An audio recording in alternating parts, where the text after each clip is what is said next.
ये मैटर क्या है ना, ये समझना है। देखिए, मैंने बोला था कि गाजा का बज गया बाजा, फिलिस्तीन का बज गया बीन। कहत कबीर सुनो भाई साधो, पीछे खड़ा है चीन। ईवीएम वीवीएम सब गलत है और बैलेट पेपर। यार देखो, सिंपल सी बात है। एक बात मैं कहना चाहता हूँ यार, अपना काम करा करो। हर चीज में घुसने की आवश्यकता नहीं होती है। और ताइवान बहुत छोटा है। ताइवान की जितनी जनसंख्या है ना, टोटल जनसंख्या ताइवान की, टोटल उतने लोगों को दिल्ली एनसीआर में आज की तारीख में जुकाम है। चीन फिर ये अमेरिका जाएगा नीचे, क्योंकि जब भी जंग होती है दोस्तों तो मोटा पैसा खर्च होता है और देश की इकोनॉमी को मार पड़ती है। वो अमेरिका क्यों ना हो, देश की इकोनॉमी को मार पड़ती है। अमेरिका आएगा नीचे और चीन जाएगा ऊपर। ये टोटल स्टोरी, ये बैकग्राउंड में ये सब बन रहा है दोस्तों। ये खिचड़ी पक रही है। जय हिंद दोस्तों, मैं हूं मेजर गौरव आर्य और आप देख रहे हैं द चाणक्य डायलॉग्स। इस वीडियो को लाइक करिए, हमारे चैनल को सब्सक्राइब करिए, बेल आइकन दबाना बिल्कुल मत भूलिएगा। हाल ही में 2 चुनाव हुए हैं दोस्तों, 2 चुनाव, एक बांग्लादेश और एक ताइवान। अच्छा, वहां पे हुए बैलेट से। बैलेट तो यहां पे इंडिया में लोगों ने खुसर फुसर करना शुरू कर दिया। होते हैं ना कीड़े सोशल मीडिया के, उनको हर समय खुजली रहती है, कीड़ा घूमते रहता है उनके अंदर। तो उस कीड़े ने उनको बोला कि यार, अगर बांग्लादेश और खासतौर से ताइवान का तो हाल ही में हुआ, बांग्लादेश का फिर हफ्ता भर हो गया, ताइवान का तो हाल फ्रेश न्यूज। अगर ताइवान कर सकता है तो हम क्यों नहीं कर सकते? हमें भी करना चाहिए। ईवीएम वीवीएम सब गलत है और बैलेट पेपर। यार देखो, सिंपल सी बात है। एक बात मैं कहना चाहता हूं यार, अपना काम करा करो आप लोग। हर चीज में घुसने की आवश्यकता नहीं होती है। और ताइवान बहुत छोटा है। ताइवान की जितनी जनसंख्या है ना, टोटल जनसंख्या ताइवान की, टोटल, राइट, उतने लोगों को दिल्ली एनसीआर में आज की तारीख में जुकाम है। तो थोड़ा सा आप हल्का हाथ रखा करो यार। हर चीज में सचिन तेंदुलकर बनने की आवश्यकता नहीं है दोस्तों। अच्छा, वांग यी कौन है? वांग यी है फॉरेन मिनिस्टर चाइना के, पीपल्स रिपब्लिक ऑफ चाइना। ये भाई पहुंचे कायरो है इजिप्ट की कैपिटल, आपको पता। और वहां पे इन्होंने, ग्लोबल टाइम्स ने काफी इनका कवर करा कि इन्होंने क्या बोला। अपने काउंटर पार्ट से बात करते हुए, यानी कि इजिप्ट के जो फॉरेन मिनिस्टर थे उनसे बात करते हुए, दंदनाते हुए उन्होंने एक बात बोली है। और बात यह बोली है उन्होंने कि भाई देखो, ऐसा है कि अगर किसी को भी गलतफहमी हो ताइवान में कि ताइवान इंडिपेंडेंट है, ताइवान स्वतंत्र है, ठीक है, तो इसकी सजा मिलेगी, बरोबर मिलेगी। यानी कि पीपल विल बी पनिश्ड। आप हंसी मजाक में मैंने बोल दिया शोले का डायलॉग, लेकिन यही बात बोली है वांग यी ने, जो कि चाइना का फॉरेन मिनिस्टर है। किसी को भी लगा there will be punishment under law, कानून के तहत। और चाइनीज कानून, जो वन चाइना पॉलिसी है चाइना की, कि वन चाइना पॉलिसी, तिब्बत भी हमारा, ये भी हमारा, वो भी हमारा, और ताइवान भी हमारा। इसके ऊपर कभी एक और वीडियो करूंगा दोस्तों। उसमें बेसिकली स्टोरी ये है कि माओ त्से-तुंग और चांग काई शेक, इन दोनों के बीच में लड़ाई होती है और चांग काई शेक आ जाते हैं ताइवान, और वो कहते हैं ये रियल चाइना है, और वहां वाले जो मेनलैंड चाइना वाले कहते हैं ये रियल चाइना। ये खटपट इनकी कई दशकों से चलती चली आ रही। खैर, वो बात तो हो गई अलग, लेकिन इस मुद्दे पे आते हैं। यहां पे इन्होंने सीधा साधा वार्न कर दिया, सीधा साधा धमकी दे दी है। किसको? ताइवान को। अगर सोचा चाइना से अलग होने का तो इसकी सजा मिलेगी बॉस, बरोबर मिलेगी। You will be punished for it, यह कहा है वांग यी ने।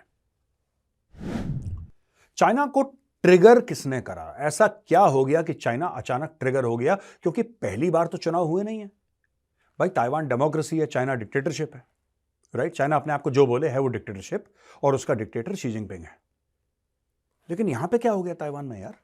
ताइवान में चुनाव होते हैं, चाइनीज फॉरेन मिनिस्टर खुली धमकियां दे रहा है। विलियम लाए, जो बंदा जीत कर आया है, तीसरी बार इसकी तीसरी जीत है, और यह भी एक इतिहास है ताइवानीज पॉलिटिक्स में कि कोई 3 बार लगातार ऑन द ट्रॉट जीत कर आया है, और एब्सोल्यूट मेजॉरिटी यानी कि कन्विंसिंग मेजॉरिटी से जीत कर आया है। ये, इसके बारे में बताता हूं। माइनर का बेटा है, यानी कि जो खाने होती है ना, खानों के अंदर इनके पिताजी काम करते थे। ये डेमोक्रेट हैं, और इनका पॉलिसी ये है कि ठीक है, हम चाइना से इंडिपेंडेंस भी नहीं मांगे। ये इनकी फॉर्मल पॉलिसी है बाय द वे। इसमें 2 चीजें हैं समझने वाली। ना हम चाइना से फॉर्मली इंडिपेंडेंस मांग रहे हैं, ना हम चाइना के साथ यूनिफिकेशन की बात कर रहे हैं। यानी कि कहने को ये बीच वाला रास्ता ले रहे हैं। लेकिन असल में बात क्या है, ये ताइवानी सोवरेनिटी के बहुत बड़े हामी हैं। ये चाहते हैं ताइवान एक सेपरेट और सोवरेन नेशन रहे, जो दिल से कभी इन लोगों ने स्वीकार नहीं करा कि हम चाइना के हिस्से हैं। तो दोस्तों, यहां ये ट्रिगर पॉइंट है। क्योंकि जब आप ऐसी बातें करते हैं, जब आप पब्लिकली ऐसी बातें करते हैं और आप भारी बहुमत से जीत कर आते हैं, इसका मतलब आप चाइना को ठेंगा चढ़ा रहे हैं। आप चाइना को ये बोल रहे हैं कि बॉस ये वन चाइना पॉलिसी इसको कोने में रखो, हम इस पर विश्वास नहीं करते। इससे चाइना का फॉरेन मिनिस्टर हो गया ट्रिगर और कायरो में उसने बयान दे दिया, जो कि ग्लोबल टाइम्स ने विस्तार से कवर कराया दोस्तों। अब दोस्तों, जहां तक चीन और अमेरिका की बात है, दोनों ये मानते हैं कि ये दुनिया बाइपोलर हो गई। व्हेन आई से bipolar, I don't mean the medical bipolar, I mean कि दुनिया के दो धड़े आ चुके हैं। एक चीन का धड़ा है और एक यूएस का धड़ा है, ऐसा ये दोनों मानते हैं, राइट। और दोनों डायरेक्टली लड़ना नहीं चाहते, क्योंकि दोनों एक दूसरे के ऊपर इंटरडिपेंडेंट हैं। कैसे इंटरडिपेंडेंट हैं? अमेरिका का सारा माल बनता है चाइना में, ठीक है भाई, सारा का सारा अमेरिका का माल, यानी कि एटलीस्ट 80% 90% चीन में बनता है। और चाइना के डॉलर आते हैं अमेरिका से। तो दोनों एक दूसरे को आंखें दिखाएंगे, दोनों एक दूसरे को पंजे दिखाएंगे, दोनों एक दूसरे की तरफ घूरेंगे, चीखेंगे, चिल्लाएंगे, लेकिन डायरेक्ट लड़ाई नहीं लड़ना चाहते। लेकिन दोनों प्रॉक्सीज से बड़े कंफर्टेबल हैं यार। तो दोस्तों, बहुत पहले ना मैंने एक 4 लाइनें लिखी थी और मैंने बोला भी था, इसी चाणक्य डायलॉग्स हिंदी में बोला था, आज मैं दोबारा कहने वाला हूं। ये मैटर क्या है ना, ये समझना है। देखिए, मैंने बोला था कि गाजा का बज गया बाजा, फिलिस्तीन का बज गया बीन, कहत कबीर सुनो भाई साधो, पीछे खड़ा है चीन। मैं इसका प्रूफ भी दूंगा आपको, सबूत भी दूंगा। सिर्फ गाना नहीं लिखा, ये मैं 2-3 महीने से कहता चला आ रहा हूं।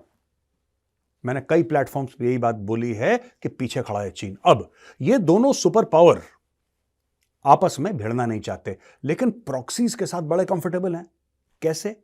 जैसे चीन की प्रॉक्सी हो गई ईरान, और ईरान की प्रॉक्सी हो गई हूथी या हिजबुल्ला या हमास या XYZ, जो भी XYZ है, ये उनकी हो गई। वहां पे अमेरिका पैसे के जोर पे और बटन दबा रहा है अपने, यानी कि आप अपने बंदे से लड़वाओ, मैं अपने बंदे से लड़वाता हूं। जैसे मुर्गों की लड़ाई नहीं होती, आपने देखा होगा गांव में बड़ी होती है, कॉक फाइट्स जिसको कहते हैं, मुर्गे की लड़ाई। ये मुर्गे की लड़ाई है, ये मेरा मुर्गा है, तेरा मुर्गा है, दोनों आपस में लड़ेंगे। ये गेम चल रहा है दोस्तों। अब यहां पे गेम आता है दोस्तों चाइना का। चाइना चाहता है, ये एक दूसरे से लड़ना नहीं चाहते। चीन भी अमेरिका से नहीं लड़ना चाहता, अमेरिका भी चीन से नहीं लड़ना चाहता। लेकिन चीन के फायदे में क्या है? चीन के फायदे में यह है कि अमेरिका एक लड़ाई में फंस जाए। क्योंकि देखिए, जो इजराइल हमास की लड़ाई है उसमें अमेरिका फंसा हुआ है। अमेरिका हथियार दे रहा है इजराइल को, पैसे से मदद कर रहा है, ये सब हो रहा है ना। अब दूसरी तरफ एक पुरानी लड़ाई, अब तो पुरानी हो गई, यूक्रेन और रशिया की। कितने 100 अरब डॉलर जा चुके हैं नेटो से, जिसका सबसे मुख्य कंट्रीब्यूटर कौन है? United states of America. पूरे नेटो का मेन कौन है? अमेरिका। बाकी तो छोटे मोटे हैं, ये इंग्लैंड ये दाएं बाएं के। मोटा आदमी कौन है? मोटा आसामी अमेरिका है। अमेरिका ने कितने पैसे दे? अमेरिका 2 लड़ाइयों में फंस चुका है और दोनों लड़ाई अभी एंड नहीं हो पा रही। अमेरिका चाहता है कि खत्म हो। अमेरिका ने तो यहां तक बोल दिया ज़ेलेंस्की को कि हम तुम्हें पैसा नहीं देंगे। पहले तो उसको खूब चढ़ाया, सिंहासन पे बैठाया, टाइम के कवर पे ज़ेलेंस्की की फोटो डाली, उसको स्टेट विजिट पे बुलाया। वहां पे भाई ये जो बाइडेन और उसकी वाइफ बैठे हैं, ज़ेलेंस्की को वेलकम कर रहे हैं, ज़ेलेंस्की व्हाइट हाउस में जा रहा है। और बड़ा आज की तारीख में अमेरिका ने हल्का सा हाथ पीछे खींच लिया, बोला यार इतने पैसे का तो अप्रूवल ही नहीं मिल रहा हमारा। वहां पे सेनेट कुछ बोल रही है, कांग्रेस कुछ बोल रही है, चूचू पूपू चल रहा है वहां पे, तो भाई हम तुम्हें इतने पैसे नहीं दे पाएंगे। वो वहां पे गाना गा रहा है। अच्छा, एक लड़ाई में वो फंसा है, दूसरी लड़ाई कौन सी? इजराइल हमास की। चीन ये चाहता है किसी तरीके से ईरान बीच में आ जाए। ईरान किसका प्रॉक्सी है? चाइना का। पीछे खड़ा है चीन, याद है ना आपको? कहत कबीर सुनो भाई साधो, पीछे खड़ा है चीन। तो चीन भाई खड़ा है पीछे। और चीन के पीछे खड़े होने से क्या हुआ? चीन के पीछे खड़े होने से यह हो रहा है दोस्तों कि अब ईरान जो है, ईरान को बोला जा रहा है कि तुम हूथियों के थ्रू तुम अटैक्स करवाओ। सबको पता है कि हूथीज के पीछे कौन है, और यह बात ईरान ने कभी नहीं छुपाई। हाँ, ईरान ये जरूर कहता है कि साहब हमने उनको ये नहीं बोला कि तुम अटैक करो, वो अपनी मनमर्जी से कर रहे हैं। इतना ईरान जरूर कहता है, पर आपने बोला नहीं बोला। भाई उनको हथियार कौन दे रहा है? उनको बारूद कौन दे रहा है? उनको इंटेलिजेंस कौन दे रहा है? उनको सैटेलाइट की फोटोग्राफ्स कौन दे रहा है? उनको पैसा कौन दे रहा है? उनको पॉलिटिकल सपोर्ट कौन दे रहा है? उनको रिलीजियसली इंडोक्ट्रिनेट कौन करवा रहा है? भाई ईरान करवा रहा है। तो जब ईरान करवा रहा है और ईरान के पीछे खड़ा है चीन, तो चीन ईरान से कहता है कि जरा इनको जरा खुजाना है, यहां पे जरा थोड़ा सा अमेरिका को और इन सब वेस्टर्न पावर्स को थोड़ा सा टिकल करो कि अब परेशान हो। अब परेशान तो भारत भी हुआ है उससे। क्योंकि भारत आते हुए जहाज, जो इकोनॉमिक जोन है भारत का समुद्र में, उसके अंदर अटैक हुआ, जहाज के ऊपर ड्रोन का अटैक हुआ। हम आपको बता चुके हैं इसी प्लेटफॉर्म पे पहले। तो दोस्तों बेसिकली बात यह है कि धक्का देते रहो, धक्का देते रहो।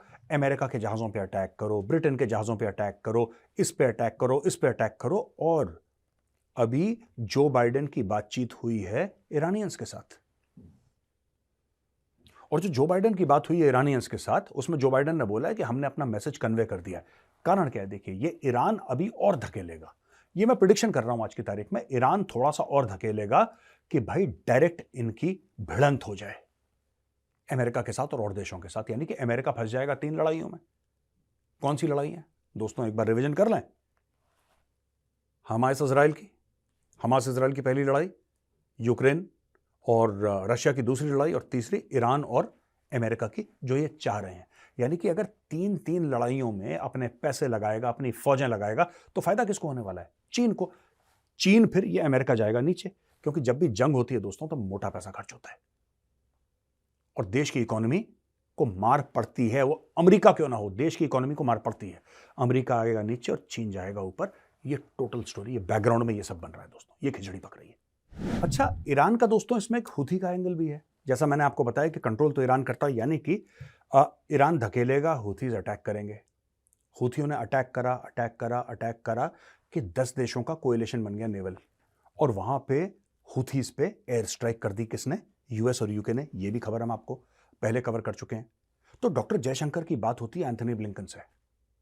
एंथनी ब्लिंकन अमेरिका वाले, उनसे बातचीत होती है, और फिर डॉक्टर जयशंकर का एक और स्टेटमेंट आता है कि दुनिया में कोई भी छोटी बड़ी चीज ऐसी नहीं होती जिसमें भारत की सलाह लिए बिना कोई चीज डिस्कस कर रही हो। तो यानी कि भारत का भी जो सितारा है वो पहले से बहुत तेजी से उभर रहा है यहां पे। इसमें जो बैकग्राउंड का खेला है ये हमें देखना पड़ेगा दोस्तों। और बैकग्राउंड का खेला क्या है? बैकग्राउंड का खेला ये है कि एक तरफ है belt and road initiative China का, जिसमें $1 ट्रिलियन से ज्यादा चाइना कमिट कर चुका है। सिर्फ पाकिस्तान को $50 अरब दे चुका है। आप समझ लीजिए पूरी दुनिया में कितना रायता फैलाया होगा चाइना ने, राइट। और आता है आईमेक, यानी कि India middle east Europe economic corridor. ये भारत से जाएगा और यूरोप को छुएगा। अब ये जो कॉरिडोर है ये directly belt and road initiative के खिलाफ खड़ा होता है, बेल्ट एंड रोड इनिशिएटिव के सामने खड़ा होता है। लेकिन अब चाइना तो नहीं चाहेगा ना कि आईमैक सक्सेसफुल हो। चाइना बिल्कुल नहीं चाहेगा। आप मैप देखिए, आप बीआरआई का मैप देखिए अपने सामने, और फिर आप आईमैक का मैप देखिए। अब आप मैप को ध्यान से अगर देखेंगे आपको अपने आप पता लग जाएगा कि ये सीधी सीधी काट है। अब समझ लीजिए। अब दोस्तों आईमैक का क्या चक्कर है ना कि आईमैक जो है कायदे से कहां से जाना चाहिए था? कायदे से या तो पाकिस्तान से जाता है, ईरान से जाता, लैंड रूट तो वहीं से बनता है, लेकिन वहां से नहीं जा रहा है। ये डायरेक्टली मिडिल ईस्ट ठोक रहा है। यहां से ये जाएगा मिडिल ईस्ट। सारा पचड़ा ही यही है, ये आईमैक का पचड़ा है। और ये पचड़ा ये है कि भाई आपको क्या लग रहा है वहां पे अटैक क्यों हो रहा है? हमास ने क्यों अटैक करा?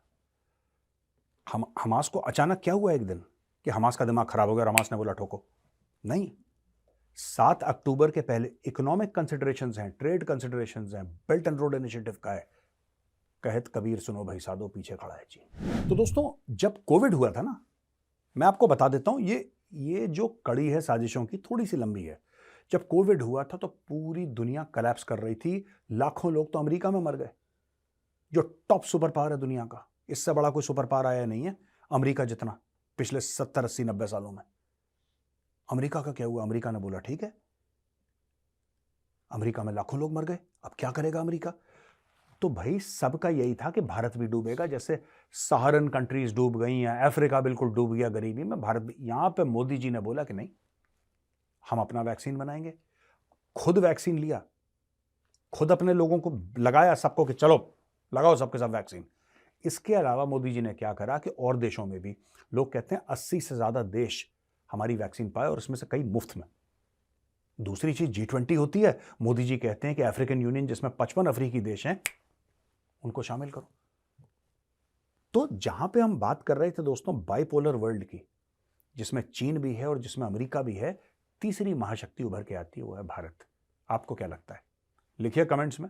अब भारत एक महाशक्ति के तौर पे उभरेगा तो किसके दर्द होगा पेट में? अमेरिका, चाइना या बोथ? 3 ऑप्शंस हैं आपके पास कि अमेरिका के पेट में दर्द होगा, दूसरा चीन के पेट में दर्द होगा, या तीसरा ऑप्शन आपके पास है कि दोनों के पेट में दर्द होगा। मैं तो मानता हूं भैया कि दोनों के पेट में दर्द होगा। आपकी क्या राय, लिखिए कमेंट्स में। तो दोस्तों बैक एंड पे ये सब काम चल रहा है ना। अब देखिए बात ये है कि ये लोग धोखाधड़ी करते हैं, चाहे चीन हो चाहे अमेरिका। अमेरिका ने ज़ेलेंस्की को क्या बोला, अमेरिका ने बोला कि चढ़ जा बेटा सूली पे, भला करेंगे राम। वो चढ़ गया सूली पे, थैंक यू हो गया उसका। इधर वही काम चीन ने करा श्रीलंका के साथ, वही काम करा पाकिस्तान तो डिजर्व्स इट एनीवे, इसने करा और देशों के साथ, और सबको अंदर से खोखला करके चीन आ। तो जब ये खोखला करेंगे, जब ये दगाबाजी करेंगे, तो दुनिया में फिर लोग तीसरे उभरते पावर की ओर देखेंगे। यार इंडिया ने बराबर तोला, जैसे कहता है ना तोलना होता, बराबर तोला इंडिया ने धोखाधड़ी नहीं करी। इंडिया ने बोला ठीक है, हमारे पास चीन से हो सकता है कम पैसे हों, हम आपकी कम मदद कर पाएं, इतनी ना कर पाएं जितना चीन करता है, लेकिन हम ये नहीं कि आपका हनुमान टोटा पोर्ट ले लिया 99 साल के लिए। ये ड्रामा इंडिया कभी नहीं करेगा। तो दोस्तों ये जो पूरी स्टोरी चल रही है ना, ये इसी की है, ये पावर प्ले चल रहा है। और आज की तारीख में दुनिया भारत की ओर देख रही है कि भारत विश्वगुरु बनेगा, भारत किस तरीके से उभर के एक महाशक्ति बन रहा है जिस पे लोग ट्रस्ट करते हैं। तो दोस्तों इसके एंड में क्या होता है कि डॉक्टर जयशंकर साहब 2 दिन के दौरे में ईरान में। दुनिया कह रही है ईरान ये कर रहा है, ईरान ये कर रहा है, भारत कह रहा है नहीं हम सबके साथ बातचीत करेंगे। जयशंकर साहब 2 दिन के दौरे ईरान पहुंचे और जो छोटे छोटे देश हैं वो चौकन्ने हो गए। वो कह रहे नहीं यार इन लोगों के गेम में नहीं फंसना, ये अमेरिका और चीन के गेम में फंसोगे उस समय मजा आएगा, उस समय बहुत मजा आएगा। जेब में नोटू खजूर जेब में आएंगे, लेकिन बाद में चल के यही नाक से खून बन के निकलेगा, चौकन्ने हो जाओ सबके सब। तो दोस्तों यहां पे होता है वीडियो खत्म। अब हम आते हैं क्वेश्चन एंड आंसर्स पर। पहला सवाल है अनीश जैन जी का। ग्रीटिंग्स फ्रॉम माय साइड, जय हिंद अनीश जी। ये कहते हैं कि हम चाइना को काउंटर क्यों नहीं करते जिस तरीके से हम पाकिस्तान को काउंटर करते हैं हमारी फॉरेन पॉलिसी से और डिप्लोमेटिक पावर से। अनीश जी एक्चुअली हम करते हैं चाइना को काउंटर। हमने बांग्लादेश में चाइना को काउंटर करा है, राइट। हमने श्रीलंका में चाइना को काउंटर करा है। देखिए पाकिस्तान चाइना, देखिए चाइना के साथ हमारी अलग प्रॉब्लम्स हैं और हमारी पाकिस्तान के साथ अलग प्रॉब्लम्स हैं। पाकिस्तान के साथ हमारी 4 जंगें हो चुकी हैं और टेररिज्म की मेन प्रॉब्लम है। पाकिस्तान के साथ हमारा कोई ट्रेड नहीं है, जो भी ट्रेड है दुबई और मिडल ईस्ट के थ्रू जाता है। हम लोग तो नहीं करते ट्रेड पाकिस्तान के साथ, ट्रेड बंद हो रखा है। चीन के साथ हमारा 125 अरब डॉलर का ट्रेड है और दोनों कंट्रीज एक दूसरे पर इकोनॉमिकली डिपेंडेंट हैं। तो अगर चाइना कुछ गलती करता है तो चाइना को इसकी सजा मिलती है। लेकिन आप देखिए, आप कह रहे हैं कि साहब मेरे सर में दर्द है या मेरा पेट चल रहा है, दोनों के लिए एक दवाई थोड़ा ना होती है। दवाई तो सर दर्द के लिए अलग है, पेट चल रहा है उसके लिए अलग दवाई है। You cannot give the same medicine for 2 issues ना। तो आप चाइना और पाकिस्तान को आप बिल्कुल कंपेयर नहीं कर सकते। दूसरा सवाल है विश्वरूप भट्टाचार्य जी। जय हिंद सर, जय हिंद विश्वरूप जी। ये कहते हैं मैं ये सोच रहा था कि हम लोग साइबॉर्ग पीर पंजाल के एरिया में क्यों नहीं यूज करते। ये साइबॉर्ग यानी कि half animal man oblique half machine. तो ये कह रहे हैं कि एनिमल्स की बेटर इंस्टिंक्ट होती है, नेविगेशन और अडेप्टेबिलिटी होती है, हम सर्वेलेंस के लिए क्यों नहीं। देखिए ऐसा नहीं होता। ये जब ये सब चीज़ें साइबर वारों की साइंस फिक्शन मूवीज़ में अच्छी लगती हैं। आर्नोल्ड श्वार्ज़नेगर की आपने टर्मिनेटर देख ली, वहाँ पे रियल लाइफ में इतने सक्सेसफुल नहीं है ये। हाँ हम लोग इसमें पैसा डाल रहे हैं, इसको AI के साथ फ्यूज़ कर रहे हैं, इसमें हम बोल रहे हैं कि हाँ ठीक है ये लोग सेलेक्टिव मिशंस करेंगे। वो मिशंस क्या हैं? जब आपको टेररिस्ट ढूंढना है, राइट, और आपको टेररिस्ट को न्यूट्रलाइज करना है और वो जंगल है, वहाँ पे आपका ये जो रोबोट्स है ना, ये सारी ये चल ही नहीं पाएंगे पुंछ में। वहाँ पे तो जंगल ऐसे घने हैं, इंसान को चलने में मुश्किल हो जाती है, जबकि इंसान इतना ज़्यादा अडेप्टेबल है। वहाँ पे या तो इंसान चल सकता है, जानवर चल सकता है। तो ये जो टेक्नोलॉजी है ये तो अभी बड़ी नेसेंट स्टेज में है।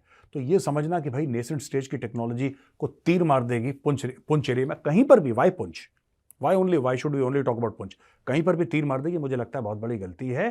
देखिए लिमिटेड रोल हो सकता है आपको, जैसे कि एक्सप्लोजिव IED है उसको डिफ्यूज करना है, या किसी रूम के अंदर जाना है, आपने उसमें वेपन लगा दिया लिमिटेड, आपने कि फायरिंग के लिए, या आपने उसमें कैमरा लगा दिया कि वो फीड वापस भेजेगा। ये 4-5 चीज़ें हैं जिसमें उसका काम हो सकता है। जो आप सोच रहे हैं टर्मिनेटर स्टाइल, वो दैट इज साइंस फिक्शन। वो अभी नहीं, वो किसी के पास वो कैपेबिलिटी नहीं है आज की तारीख में। अच्छा जी, आदित्य जी का ये सवाल है। जय हिंद सर, जय हिंद आदित्य जी। ये कह रहे हैं कि यूएस ने रिसेंटली रिकॉग्नाइज करा है सिख इंडिपेंडेंस और खालिस्तान। ये कैसे इफेक्ट करेगा इंडिया को, यूएस रिलेशन को, और क्या स्टेप लेने चाहिए? यूएस ने किसी को रिकॉग्नाइज नहीं करा है, ये फेक न्यूज है। ठीक है, आप लॉजिकली सोचिए, एक तो न्यूज फेक है, यूएस कर ही नहीं सकता क्योंकि खालिस्तान है कहां पे? There is nothing called Khalistan, right? तो ये जो पूरी चीज करना, ये सोशल मीडिया पे चल रहा है। देखिए, यूएस में कुछ नेता कैसा बोलेंगे, कुछ नेता कैसा बोलेंगे, ठीक है? भारत में भी कई नेता ऐसा बोलते हैं, कई नेता वैसा बोलते हैं। इसका मतलब ये थोड़ा ना कि किसी ने कुछ कर ही दिया है, ऐसा है। लोग अपनी राय देते हैं।